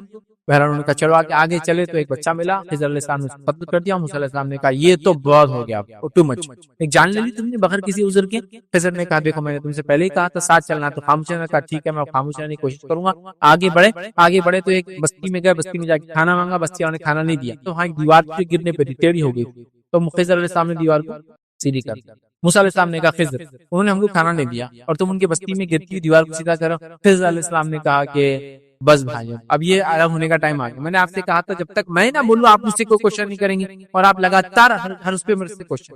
تو یہ سپریشن کا ٹائم آ گیا. اللہ کے رسول صلی اللہ علیہ وسلم نے حدیث میں یہاں یہ فرمایا تھا کاش کہ ایسا ہوتا کہ موسیٰ خضر سے سوال نہ کرتے تو نہ جانے اللہ کتنے عجیب و غریب چیزیں ہم کو بتا دیتا اس کے ذریعے. مطلب کیسے عجیب و غریب واقعات ہو رہے ہیں. خضر علیہ السلام نے کہا اب تو فنش ہو گیا، آپ سے میں نے پہلے بولا تھا مجھ سے کوئی سوال نہیں جب تک میں جواب نہ دوں. تو میں نے کشتی کا تختہ توڑا تو بھی پوچھا، لڑکا قتل کیا تو بھی آپ نے پوچھا، میں نے کہا نہیں پوچھنا. اب پھر پوچھا آپ نے، کہا ابھی ہمارے الگ ہونے کا ٹائم ہے، چلیے میں آپ کو بتا دیتا ہوں کیا کیا چیزیں میں نے جو کیا اور کیوں کیا. پہلا میں نے تختہ اس لیے توڑا اس کشتی کا کہ اللہ نے مجھے بتا دیا تھا بذریعہ وہی کہ ایک بادشاہ ہے جو اچھی کشتیوں کو قبضے میں لے رہا ہے. تو میں نے کشتی کا تختہ توڑ دیا جس سے پانی اندر آیا. جب یہ کشتی وہاں پہنچی ہمارے اترنے کے بعد، جب بادشاہ نے اس کو پکڑا، جب دیکھا کشتی پھٹی ہوئی تو اس نے اس کشتی کو چھوڑ دیا. تو گویا میں نے اس کے فائدے کے لیے کام، ورنہ اس کی کشتی اس کے ہاتھ سے بادشاہ کیا کرا تھا قبضہ کر دیا. قبضہ بادشاہ زبردستی لے لیتے چیزوں کچھ پیسے اس کے بدلے. کہا دوسرا جب ہم بچے کے پاس گئے جو کھیل رہا تھا بچوں کے اندر، میں نے اسے قتل کیا، یہ اللہ کا حکم تھا مجھے، اور وہ بڑا ہو کر جو ہے کافر بننے والا تھا جس سے اپنے والدین کو آزمائش میں ڈالنے والا. اللہ رب العزت نے چاہا کہ اس کے والدین کے ساتھ اس نے سلوک کرے، اچھا معاملہ کرے، اور وہ کتنے مہینہ پڑا ایمان کے، لہٰذا اس کو ختم کر دیا. اس کے بعد تیسری جگہ جب ہم پہنچے، دیوار جو گرنے کی تھی وہاں ایک خزانہ تھا 2 یتیم بچوں کا، اور اللہ چاہتا تھا کہ ان یتیموں کے بڑے ہونے کے بعد وہ خزانہ ملے. دیوار گر جاتی تو خزانہ نکل جاتا. اللہ نے مجھے حکم کیا، میں نے دیوار بنا دی. ابھی دیوار تب تک اچھی رہیں گی انشاءاللہ جب تک کہ بچے بڑے ہوں گے، اس کے بعد یہ گر جائیں گے. اور یہ اس لیے کہ اللہ تعالیٰ نے یہ اس لیے چاہا کہ ان کے والد نیک انسان تھے. اس سے پتہ چلا اگر والدین نیک تو بچوں کو اس کا اجر ملتا ہے، کیونکہ والدین نیک. کہا اب یہ ہمارے الگ ہونے کا ٹائم ہے. یہ باتیں تھی، حکمتیں تھی جو اللہ نے مجھے بتائی جو تمہیں نہیں دیا گیا تھا. پتہ چلا جو موسیٰ علیہ السلام کو علم تھا وہ خضر علیہ السلام کے پاس نہیں تھا، جو خضر کو علم تھا موسیٰ علیہ السلام کے پاس نہیں تھا. اور موسیٰ علیہ السلام کو اللہ نے نصیحت کر دی کہ موسیٰ تم کو ہر چیز کا علم نہیں ہے، تم سے یہ سوال ہوا تھا کہ علم کس کو سب سے زیادہ، تم نے بات میری طرف نسبت کرنا تھا تو تم نے کیا کیا، یہ کہا کہ مجھے ہے، یہ تمہاری غلطی تھی. اور موسیٰ علیہ السلام سمجھ گئے کہ اللہ رب العزت کو علم ہے، اور اللہ رب العزت تر چشمہ علم کا تمام علوم اسی سے آتے ہیں. انسانیت نے تمام علم بھی دنیا اور کائنات کا حاصل کر لیا تو اس چڑیا کی ایک گھٹ کے برابر ہی ہوگا جو سمندر سے اس نے پیا ہے. سمندر میں کوئی کمی آتی ہے اس سے، بس اتنا علم ہے انسانیت کے پاس جو ٹوٹل وہ حاصل کریں گے اللہ رب العزت کے علم کے مقابلے. ارے اللہ کا علم تو چھوڑو، اللہ کے صرف نام صفات آپ لکھنے بیٹھیں گے تو اللہ فرماتا ہے کہ پورے جھاڑ اگر قلم بنا دیے جائے اور پورے سمندر سیاہی بنا دی جائے تو بھی اللہ کے کلمات ختم نہیں ہوں گے، حتیٰ کہ اس کے بیکنگ میں 7 اور سمندر لا کے ڈال دیا جائے تو بھی ختم نہیں ہوں گے. اتنی حکمت ہے اللہ رب العزت، اتنا علم اللہ رب العزت. انسانیت کچھ بھی نہیں ہے، تھوڑا بہت ہم کو جو ملا ہے یہ تو اللہ رب العزت نے اپنے حقیر بندے پہ نواز دیا. تکبر کس چیز کا ہے، اور عاجز ہو جانا کہ جو علم دیا اللہ بس عمل پیرا کر دے، ورنہ تو ناکام رہا. تو کتنے لوگ ہوں گے آخرت میں، تو واقعہ آپ کو یاد ہے جو اللہ کے فرمایا ایسے لوگ ہوں گے جو جہنم کے اندر لوگ جمع ہوں گے ایسا گھیراؤ کے ساتھ، اور وہاں وہ لوگ کیا کر رہے ہوں گے، گدھا یا کولو کے بیل جیسا یا گدھے کے جیسا ان کو گھمایا جا رہا ہوں. پوچھا جائے گا تم تو وہ لوگ ہو دنیا میں جو ہم کو اچھائی کا حکم دیتے تھے اور برائی سے روکتے تھے، اب تمہیں کیا ہو رہا ہے؟ تو کہا جس چیز کا تمہیں حکم دیتے تھے ہم خود عمل نہیں کرتے، اس کے نتیجے میں آج یہ سزا مل رہی، اس کے نتیجے میں جو ہے یہ سزا مل رہی. علم ہے بعمل ہوں، اس کی دعا کریں. چلیے اس واقعے سے کیا نصیحتیں ملتی ہے سورہ کہف کے، جس میں علم کا فتنہ جو میں ٹاپک لے رہا ہوں اور کیسے علم کے فتنے سے ہم بچے، کیا نصیحتیں ملتی. پہلی نصیحت جو ہم کو ملتی ہے یاد رکھیے وہ یہ اللہ ہی حقیقی علم سے خبردار ہے. اللہ ہی حقیقی علم کا سر چشمہ ہے، اللہ ہی کے پاس سے سارے علوم آتے ہیں. اس بات کو سب سے پہلے تسلیم. جو کچھ ہم نے کیا، جو کچھ سائنسدانوں نے کیا، جو کچھ ہم کر سکتے ہیں مسلمان ہونے کے ناطے تو میں یہ کہہ رہا تھا کہ میں کچھ کر رہا ہوں، سائنس ٹیکنالوجی میں آگے بڑھ رہا ہوں، دنیا کچھ نفع بخش چیزیں دے رہا ہوں، یہ اللہ کے فضل سے میری کوئی خصوصیت اور خوبی نہیں ہے. تو پہلی چیز ہے اللہ ہی کی علم ہے. موسیٰ علیہ السلام کو اللہ نے خضر علیہ السلام کے پاس کیوں بھیجا؟ اس لیے کہ انہوں نے واللہ عالم کہنا چاہیے تھا سب سے پہلے تو، کہ اللہ ہی جانتا کس کو سب سے زیادہ علم ہے.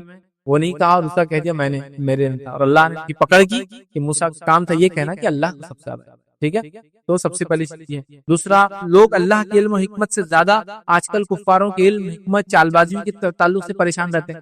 ان کی یہ چال ہے، ان کی وہ چال ہے، ان کی آرگنائزیشن کو 100 سال ہو گئے ان کی منصوبہ بندی ہے، یہ آرگنائزیشن 1100 سال سے چل رہی ہے ان کی منصوبہ بندی ہے، وہ فلاں آرگنائزیشن یہ کر رہی ہے تو فلاں آرگنائزیشن یہ کر رہی ہے، فلاں لوگوں کا منصوبہ پوری انسانیت کو جہنم میں لے جانے کا فلاں لوگوں کا منصوبہ ہے. ارے ان سب کے تمام منصوبے مل کے بھی کچھ نہیں کر سکتے، اس لیے کہ اللہ رب العزت کو اس کا علم تھا، تو اللہ رب العزت خود ان کو ان کی چال بازی میں پھنساتا ہے. اس کا مطلب یہ نہیں کہ میں کہہ رہا ہوں مسلمانوں کو ایک دم بھولی بکری بن کے کسی کے پیچھے بھی چلو، میں یہ نہیں کہنا چاہتا. بولنا یہ چاہ رہا ہوں کہ جو چال بازی کرنے والا کر رہا ہے رب العزت کو اس کا بھی علم ہے، اور اللہ رب العزت ان کی چال بازی سے امت کو بچائیں گا. اگر امت توحید پر قائم رہے اور جس طرح سے اس کے نبی نے عمل کیا کرتے رہے، احکامات پہ عمل لائے، منع چیز کردہ چیزوں سے رکتی رہے، تو اللہ رب العزت کا کام ہے اس کی حفاظت کر سکتے. تو ہم لوگ بڑے اس کی تنظیم، یہ خفیہ تنظیم یہ کر رہی ہے، یہ آرگنائزیشن 100 سال سے یہ کر رہی ہے، وہ آرگنائزیشن سب بیکار ہے. اللہ رب العزت ہر چیز کا علم ہے، تو لوگوں کی چال بازیوں کا بھی علم ہے، لوگوں کی اچھائی کا بھی، سب چیز کا اللہ تعالیٰ کو علم ہے. یہ بات کو آپ سمجھے یاد رکھیں. ٹھیک ہے. اسی طرح جو ہے ایک روایت آتی ہے جو سلسلۃ الحدیث صحیح ہے، کہ روایت حدیث سنی حدیث اس طرح سے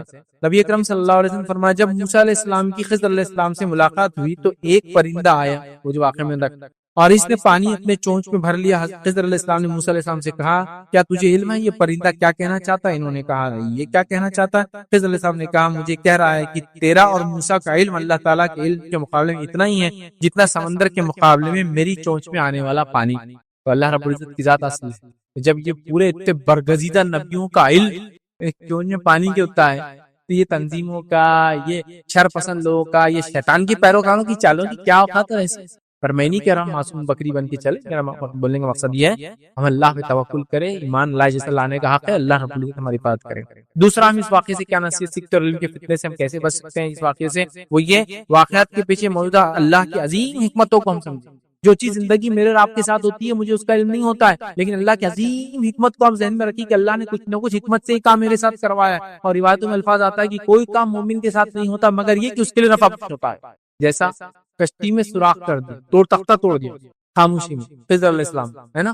اب تو کشتی والے پہ کیا گزری ہوں گی اس تھوڑی دیر، کب تک؟ جب تک کہ وہ کشتی چھوٹ نہ گئی. کیا گزری ہوں گی کہ کس نے کیا میرے ساتھ، یہ لانا تو مناوا تو میری کشتی کو توڑ دی ہے نا. اور جیسی بادشاہ کے پاس گئے، بادشاہ بولا چل لاؤ کشتی، اللہ اچھی کشتی کس کی لو.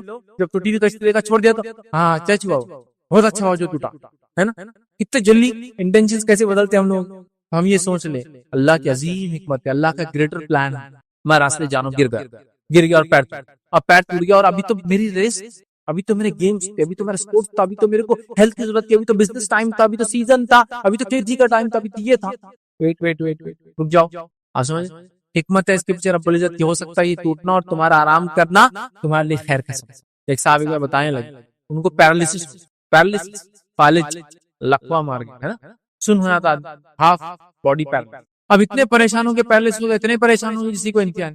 جب پیرالسس ختم ہونے کے بعد ان کی باڈی کی چیکنگ وغیرہ ہوا تو ڈاکٹرز نے یہ ڈیٹیکٹ کیا کہ ان کے پھیپڑوں وغیرہ میں کچھ ایسا مرض ہو گیا تھا کہ جب وہ پیرالسس ہوا اور وہ جب آرام کرتے رہے تو آٹومیٹک پیرالسس کے ساتھ وہ مرض بھی کیور ہو گیا. اگر وہ اچھے ہوتے تو شاید اس مرض سے ان کو بہت زیادہ نقصان ہوتا اور تکلیف، بلکہ ڈاکٹر نے دیکھا شاید مر جاتے اس کے. ہم نہیں مانتے، ہم مانتے کہ جب تبدیل میں رہا وقت آتا تو انسان مرنا جب تبھی مرتا. آپ سمجھ؟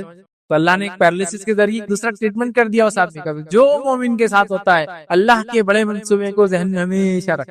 ہم لوگ کتنے ناشکر ہیں، کتنی چھوٹی چھوٹی چیز پہ ہو جاتے ہیں. گر گئے، پیرو کچھ ہو گیا، ابھی چھونا تھا کہ اللہ تعالیٰ کو ابھی کرانا تھا کہ اتنا امپورٹنٹ کام ہے ابھی کرا. اب دیکھو نا بچے کا انٹرویو تھا، اللہ تعالیٰ نے ہاتھ اڑا دیا اس کا. کیا ہمارا ہی گھر ملتا نوز باللہ اللہ تعالیٰ. ایسی جملے ہم لوگ بولتے ہیں چھوٹی چھوٹی چیزیں. دیکھو اب اتنی ضرورت تھی پیسوں کی، ابھی انہوں بیمار پڑے گا، کون کما کے لائیں گے؟ آپ نہیں جانتے، ہو سکتا ہے اس کی جان جانے والی تھی. خضر علیہ السلام دیکھیے کیسے کیسے کام کر رہے ہیں. تو اللہ تعالیٰ نے ان کے ذریعے بتایا اس اللہ کے فرشتے بھی ایسا کام کرتے رہتے ہیں انسانوں کے لیے ادھر ادھر جا کر. کبھی کبھار ایسا میں تعجب کے ساتھ سوچتا ہوں، بچوں کو دیکھتا ہوں، بچوں کو آج کل تو CCTV کیمرے کا دور، عجیب و غریب معجزاتی ڈھنگ سے بچ جاتے، کہیں بھی نکل جاتے. آپ دیکھیں تو بڑا آدمی تو آپ بولتے ابھی تو گر کے اس کو کچھ پہ کہ مر جاتا تھا، گاڑی کے نیچے گاڑی اوپر چلے گئے بچہ بیچ میں بچے نکل گئے، آپ بولتے ہیں معجزاتی طور سے کیسا بچ گیا؟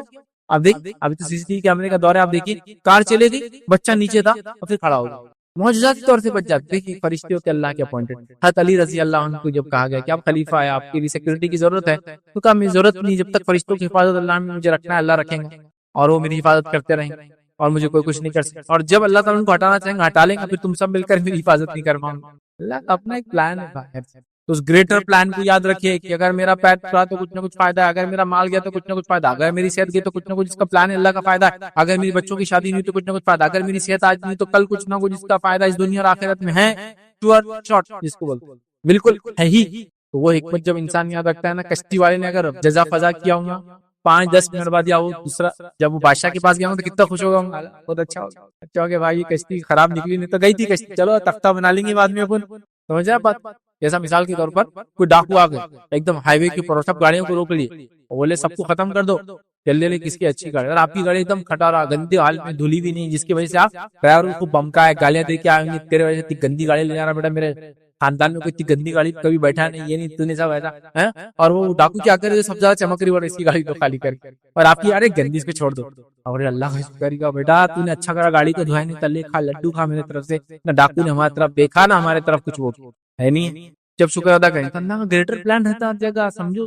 میں چاہ رہا تھا یہ کروں کمپٹیٹیو ایگزام دو اور اس میں کامیاب ہو، میں اس لائق تھا، نہیں ہوا، اللہ کا اور پلان ہے اس کے علاوہ بڑا، آپ میں نہیں جانتے پلان، بس تھوڑا انتظار کرو تو فائدے، سمجھ رہے بات؟ تو اس چیز کو سمجھنا بہت چلی وقت نہیں اتنا تو بہر تو اللہ کے پلانز کو ہمیشہ یاد رکھے ذہن میں، اللہ کی حکمتیں یاد رکھیے، اور وہ ہر چیز کو کرتا ہے، جس طرح واقعات کے پیچھے جو حکمتیں تھی، موسیٰ علیہ السلام جیسے نبی بھی سمجھ نہیں پائے جب تک کہ خضر نے ان کو ایکسپلین نہیں کیا علیہ السلام نے، تو ایسا ہم جیسے چھوٹے موٹے للو پچھے لوگوں کیا جو ایمان میں کمزور، علم میں کمزور، عمل میں کمزور، موسیٰ علیہ السلام جیسے نبی نہیں سمجھ پائے خضر کی حکمت اللہ نے کیا سمجھائی تھی علیہ السلام، بس ہے لیکن یاد رکھنا حکمت ہے، اس کے فائدے آپ کو ضرور ملیں گے زندگی۔ تیسری چیز اس واقعے سے کیا پتہ چلتی ہے، واللہ عالم کہنا سیکھ لے۔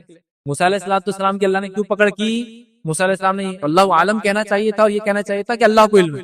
موسیٰ علیہ السلام نے واللہ عالم نہیں کہتے ہوئے کیا کہہ دیا؟ مجھے علم۔ جب کیا پوچھا گیا موسیٰ کس کو دنیا میں سب سے زیادہ علم، تو آپ نے کہہ دیا مجھے، یہ سوچ کر کہ میں برگزیدہ نبی اور وقت کا میں ابھی ایک ہی ہوں، کیونکہ ان کے وقت میں کوئی برگزیدہ نہیں تھا، ان سے پہلے ابراہیم علیہ السلام تھے، ان کے بعد بہت زمانہ ہزاروں سال بعد عیسیٰ علیہ السلام ہے، تو ان کا کام کیا تھا؟ واللہ عالم کہنا، تو واللہ عالم کہنا سیکھ لے۔ اس واقعے سے پتہ چلا اس لیے کہ ہم جتنا بھی علم رکھتے ہو کسی چیز کا، اس سے آگے بھی کچھ نہ کچھ علم ہوتا ہے، واللہ عالم یہ کہنا سیکھ، بہت اچھی چیز، اللہ بہتر جانتا ہے، کہنا سیکھ لے، جو نہیں معلوم اس پر کہنا واللہ عالم۔ موسیٰ علیہ السلام کو نہیں معلوم تھا کہ آپ نے کہہ دیا مجھے علم، تو اگر کہتے واللہ عالم تو مسئلہ ختم ہوتا، تو واللہ عالم کہنا ہم سیکھے، یاد رکھیے بڑی اہم چیز ہے، ضروری نہیں کہ تمام باتوں کا علم مجھے اور آپ کو ہو سکتا ہے جو چیز ظاہر دکھ رہی ہے اس کے اندر بھی کچھ نہ کچھ اللہ کی حکمتیں ہو، جو تبھی پتہ چلیں گے جب ہم یہ کہیں گے واللہ عالم، اللہ بہتر جانتا ہے، پھر اللہ انشاءاللہ جو چیزوں کو بتائیں، ٹھیک ہے۔ اسی طرح غیر ضروری مباحثوں میں نہیں پڑھنا چاہیے، اور واللہ عالم کہہ کر باتوں کو ختم کر دینا چاہیے، یہ زیادہ اچھا ہے۔ غیر ضروری بحثوں میں ہم لوگ پڑھتے ہیں، دین کے مسائل میں، دنیا کی باتوں میں، دین میں زیادہ ہوتا ہے یہ، بہرحال واللہ عالم کہہ کر اگر بچ جائے تو میں سمجھتا ہوں یہ زیادہ کافی ہوں، یاد رکھیے، کیونکہ اصل نصیحت کو چھوڑ کر فضول بحثوں کے پیچھے ہم لوگ پڑے رہتے ہیں۔ آئیے سورہ کہف سورہ نمبر 18 آیت نمبر 22 میں اللہ نے کیا فرمایا، قل ربی اعلم بعدتہم ما یعلمہم الا قلیل۔ اصحاب کہف کے بارے میں اللہ کیا فرما رہا ہے کہ کہہ دو اے محمد صلی اللہ علیہ وسلم کہ میرا پروردگار ان کی تعداد کو بخوبی جانتا ہے، مطلب وہ کتنے تھے، 7 تھے، 5 تھے، 9 تھے، 11 تھے، 13 تھے، واللہ عالم۔ اب ہم کو بحث، موسیٰ علیہ السلام کا عصا کس چیز کا تھا جس کو لے کے چلتے تھے؟ اللہ معلوم، کیا کرنا ہے اس بحث کو لے کے؟ نہیں وہ جام کے جھاڑ کا تھا، نہیں وہ انار کے جھاڑ کا تھا، نہیں وہ انجیر کے جھاڑ کا تھا، واللہ عالم، جو بھی تھا بس اللہ نے عصا دیا موسیٰ علیہ السلام کرنے سے معجزہ تھا۔ نہیں موسیٰ علیہ السلام جو جھاڑ کے پیچھے اللہ تعالیٰ کا وہ دیکھتے تو وہ جھاڑ کون سا تھا، وہ پہاڑ، کیا کرنا ہے واللہ عالم، جو سمجھے نا۔ تو بے فضول بحثوں میں دین میں نہیں جانا، اس سے دین اور ایمان خراب ہوتا ہے، یاد رکھیے۔ اور کتنے دن اصحاب کہف سوئے؟ واللہ عالم، جو بھی تھا، لوگ کہتے قرآن نے کہا کہ وہ 300 سال 309 سال، واللہ عالم، جو بھی تھا وہ جو سوئے بس، جتنا سوئے اللہ نے جتنا سلایا، جب اٹھانا تھا اٹھا دیا، بٹ اتنا تو پتا ہے کہ سینچریز سوئے، صدیوں تک سوئے، ٹھیک ہے۔ ہم کو اس میں نہیں، تو فضول بحثوں میں نہیں پڑھنا چاہیے، ٹھیک ہے۔ اسی طرح دجال کہاں ہے ابھی، یاجوج ماجوج کی دیوار قائم ہے، پوری دنیا دیکھ لیے، گوگل میپ تو سب بتا دے رہا، یاجوج ماجوج کی دیوار نہیں بتا سک رہا، نہیں بتا سکتا، کیا کریں، آج سے 200 سال پہلے